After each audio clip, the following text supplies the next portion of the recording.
Magandang umaga po sa inyong lahat at live mula rito sa Pag-asa Weather Forecasting Center. Narito na nga ang taya ng ating panahon ngayong araw ng Linggo, June 7, 2026.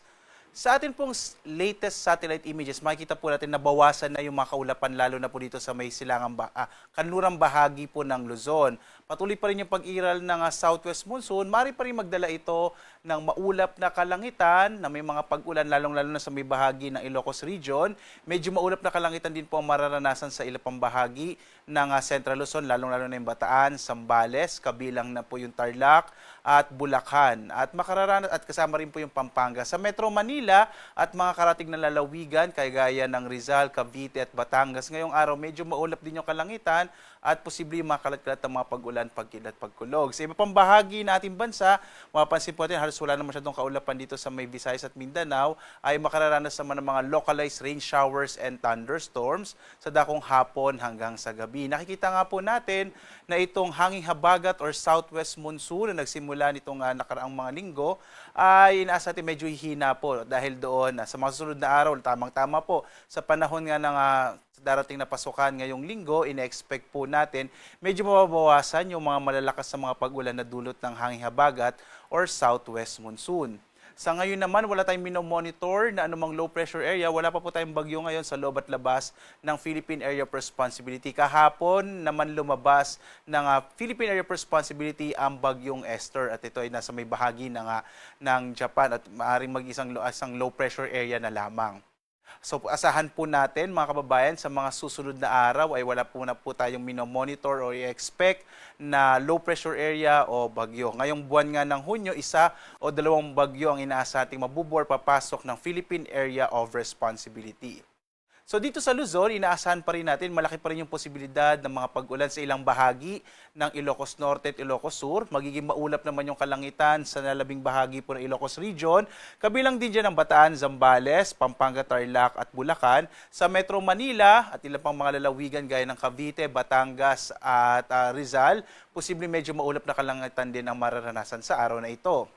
Sa nalabing bahagi ng Luzon, inaasahan naman natin ang mga localized rain showers and thunderstorms sa dakong hapon hanggang sa gabi. Asahan na po natin, lalo na sa panahon na tayo ng tag-ulan, mas mapapadalas na yung mga thunderstorms sa hapon hanggang sa gabi at maging din sa magdaling araw. Kaya mainam po, lagi tayo mayroong pananggalang sa ulan. Yung agwat ng temperatura natin sa Lawag, nasa 25 to 32 degrees Celsius. Sa Baguio naman, 17 to 23 degrees Celsius. For Metro Manila, 26 to 30 degrees Celsius. Sa Tuguegarao naman, 26 to 34 degrees Celsius, habang sa Tagaytay 22 to 27 degrees Celsius at sa Legazpi 27 to 34 degrees Celsius. Sa bahagi naman ng Palawan, Visayas at Mindanao, mga localized thunderstorms din ang mararanasan sa bahagi ng Palawan. Agwat ang temperatura sa Puerto Princesa 25 to 32 degrees Celsius. Dito naman sa may Kalayaan Islands sa 27 to 31 degrees Celsius.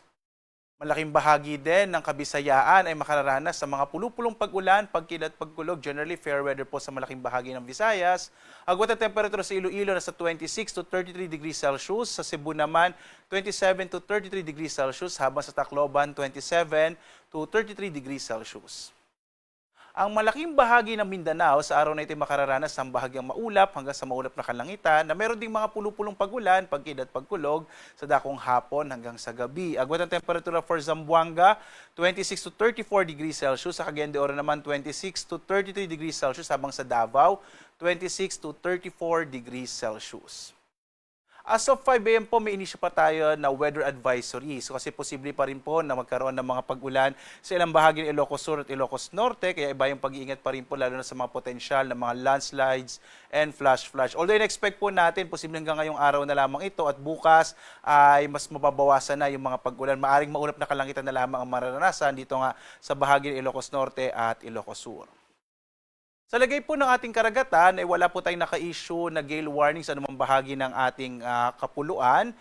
Inaasahan pa rin natin yung katamtaman hanggang sa maalong karagatan, lalong-lalo na sa may northern part po ng ating bansa, northern Luzon. Sa mga maliit na sakyang pandat, malilit na mga bangka, mag-ingat po, lalong-lalo na kapag may mga thunderstorms na kung minsan ay nagpapalakas ng alon ng karagatan. Samantala naman, ang araw natin ay sisikat, mamayang 5:26 na umaga at lulubog, ganap na 6:24 ng gabi. At sundan naman po tayo sa ating iba't ibang mga social media platforms, lalo po malapit na ngayong pasukan, no? Maaari nyo pong malaman yung latest update sa lagay ng ating panahon kapag sinundan nyo po ang ating iba't ibang mga social media platforms sa X, sa Facebook at YouTube at sa ating dalawang websites, pag-asa.dc.gov.ph at panahon.gov.ph, kung saan makikita nyo po nakamapa real-time mga iba't ibang mga warnings na ini-issue ng ating ahensya. Nandiyan po yung mga thunderstorm advisories, rainfall information, heavy rainfall warning at flood advisories sa buong bansa.